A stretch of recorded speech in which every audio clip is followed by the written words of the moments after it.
दोस्तों अक्सर लोग कला को तो याद रखते हैं लेकिन उस कलाकार को भूल जाते हैं जिसने वो कला बनाई होती है। अब अगर मैं आपसे एक सवाल पूछूं कि किस इंसान ने मस्जिद नबवी और मस्जिद अल हराम को बनाकर तैयार किया था, मेरे ख्याल से 90% लोग इस सवाल का जवाब नहीं जानते होंगे। तो दोस्तों आज की वीडियो में हम उसी शख्स के बारे में जानेंगे। तो चलिए शुरू करते हैं वीडियो को बिना किसी देरी के। तो दोस्तों जिस शख्स ने मस्जिद नबवी जैसी पाक जगह को इतना खूबसूरत बनाया, उस शख्स का नाम है डॉक्टर मोहम्मद कलाम इस्माइल। मोहम्मद कलाम मिस्र के रहने वाले थे जो खतरों की दुनिया से काफी दूर रहना पसंद करते थे और इसी वजह से इनके बारे में ज्यादा लोग भी नहीं जानते हैं। इतने बड़े डॉक्टर मोहम्मद कमाल इस्माइल उस समय में हाई स्कूल की डिग्री हासिल करने वाले सबसे कम उम्र के शख्स थे। उनकी पैदाइश हुई 1908 में और 2008 में इनका इंतकाल हुआ। ये मिस्र के पहले रॉयल स्कूल ऑफ इंजीनियरिंग में दाखिला लेने वाले और वहाँ से डिग्री हासिल करने वाले सबसे कम उम्र के शख्स थे। ये वो पहले इंजीनियर थे जिन्होंने मस्जिद अल हराम और मस्जिद नबवी को डिजाइन करने का कॉन्ट्रैक्ट साइन किया। उन्होंने 44 साल की उम्र में शादी की।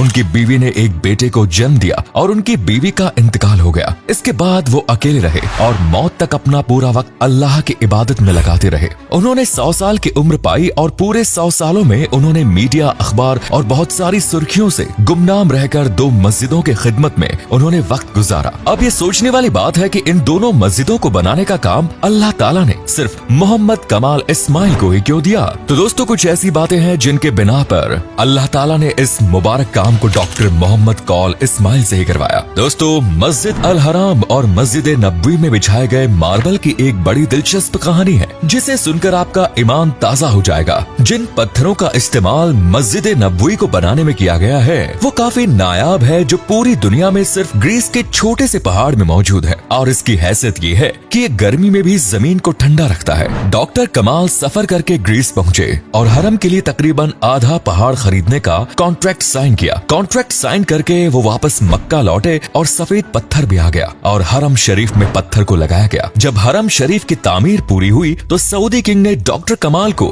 वही पत्थर मस्जिद नबवी में भी इस्तेमाल करने की फरमाइश कर दी। लेकिन इस दौरान सिर्फ मस्जिद अल हरम को ही बनाने में पूरे 15 साल गुजर चुके थे। डॉक्टर मोहम्मद कमाल को सऊदी किंग ने हूबहू वैसा ही मार्बल लगाने को कहा जो 15 साल पहले इन्होंने ग्रीस से खरीदा था। इस बात से वो परेशान हो गए क्योंकि इस दुनिया में सिर्फ एक ही जगह थी जहाँ वो पत्थर पाया जाता था। अब चूंकि आधा पहाड़ तो वो पहले ही खुद खरीद चुके थे। डॉक्टर कमाल बताते हैं कि वो इसी कंपनी के सीईओ के पास गए, उनसे मिले और फिर उन्होंने बचे हुए मार्बल के बारे में पूछा। इस पर चीफ ऑफिसर ने बताया कि वो मार्बल तो हमने आपके जाने के बाद ही बेच दिया। इस बात को तो अब तक पूरे 15 साल हो गए हैं। ये बात सुनकर डॉक्टर मोहम्मद कमाल बहुत परेशान हो गए और मीटिंग छोड़कर जाने लगे। तभी उन्होंने वहाँ मौजूद ऑफिस सेक्रेटरी से मिले और गुजारिश की कि मुझे उस शख्स का पता बताओ जिसने बचा हुआ तमाम मार्बल खरीदा है। इस पर उसने जवाब दिया कि ये बहुत पुराना रिकॉर्ड है साहब, जिसे तलाश करना बहुत मुश्किल है, पर फिर भी आप मुझे अपना फोन नंबर दे दीजिए, मैं तलाश करने की कोशिश करती हूँ। अगर मुझे डिटेल्स मिल गई तो मैं फौरन आपको इन्फॉर्म कर दूंगी। उन्होंने अपना फोन नंबर और अपने होटल का पता दिया और अपने होटल वापस आ गए। मार्बल कंपनी के ऑफिस से निकलने से पहले ही मोहम्मद कमाल ने सोचा कि मुझे क्या करना है,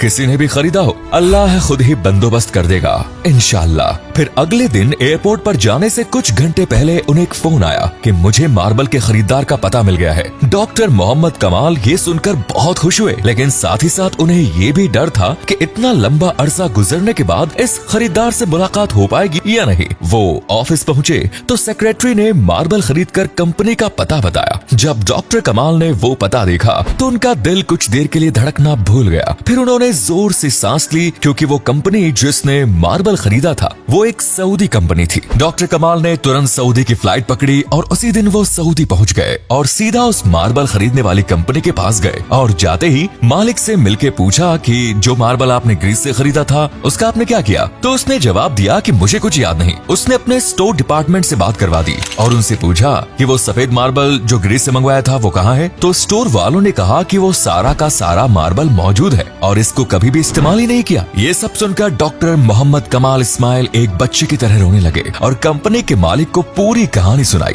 फिर कंपनी के मालिक को ब्लैंक चेक दिया और कहा इसमें जितनी चाहे उतनी रकम भर ले और सारा मार्बल मेरे हवाले कर दे। फिर कंपनी के मालिक को जब ये पता चला कि ये तमाम मार्बल हमारे प्यारे नबी हजरत मोहम्मद मुस्तफा की मस्जिद नबवी में इस्तेमाल होने जा रहा है तो उसने कहा कहा कि साहब मैं तो एक भी पैसा नहीं लूंगा, अल्लाह ने ये मार्बल मुझसे खरीदवाया और फिर मैं खुद को उसको भूल गया। इसका मतलब ये मार्बल मस्जिद नबवी में ही इस्तेमाल होना था। दोस्तों ये वो मस्जिद है जिसकी तामीर हजरत मोहम्मद सल्लल्लाहु ताला अलैहि वसल्लम ने खुद अपने मुबारक हाथों से की थी। ये वो जगह है जहां आपकी ऊंटनी रुकी थी और इसकी एक एक ईंट खुलफाए राशिदीन ने अपने हाथों से रखी। वो कितने खुशकिस्मत लोग हैं जिनको अल्लाह ने अपने दो मुकद्दस मुकामात की तामीर के लिए चुना, जहां तमाम मुसलमान हर जगह के हर मूल के हर इलाके के मुसलमान इस जगह जाकर एक हो जाते हैं। अल्लाह ताला मोहम्मद कमाल इस्माइल को जन्नतुल फिरदौस में आला मुकाम अता फरमाए। दोस्तों हिजरत के बाद रसूलुल्लाह ने सबसे पहले एक मस्जिद की तामीर फरमाई कि जिसको आज मस्जिद नबवी के नाम से जाना जाता है। इसके लिए वही जगह मुंतखब की गई जहां हुजूर साहब की ऊंटनी बैठ गई थी। आपकी जानकारी के लिए बता दूं कि ये जमीन दो यतीम बच्चों की थी जिसको आपने कीमत देकर खरीद लिया था। इस मस्जिद की तामीर सहाबाओं के साथ आप भी पत्थर उठाते थे। दोस्तों ये मस्जिद इस्लाम की सादगी की सच्ची तस्वीर थी। इस मस्जिद के 3 दरवाजे बनाए गए थे और दरवाजे के दोनों पाए पत्थर की ओर दीवारें कच्ची ईंट और गारे की बनाई गई। किले की दीवार से पिछली दीवार तक 100 हाथ की लंबाई थी। ये मस्जिद सिर्फ नमाज अदा करने के लिए नहीं बल्कि इस्लामी तालीम और तबलीग करने के लिए एक मरकज भी थी। इस मस्जिद के इमाम अल्लाह के प्यारे नबी सल्लल्लाहु ताला अलैहि वसल्लम और इसके नमाजी साहबे हईकराम जैसी मुकद्दस हस्तियां थी। दोस्तों ये सवाल शायद आपके मन में भी जरूर आया होगा कि अगर डॉक्टर मोहम्मद कमाल इस्माइल इस्लाम से इतना करीब थे और ईमान कितने मजबूत थे तो फिर उन्होंने इस पाक जगह को डिजाइन करने के लिए पैसे लिए थे या नहीं। इसका जवाब है नहीं।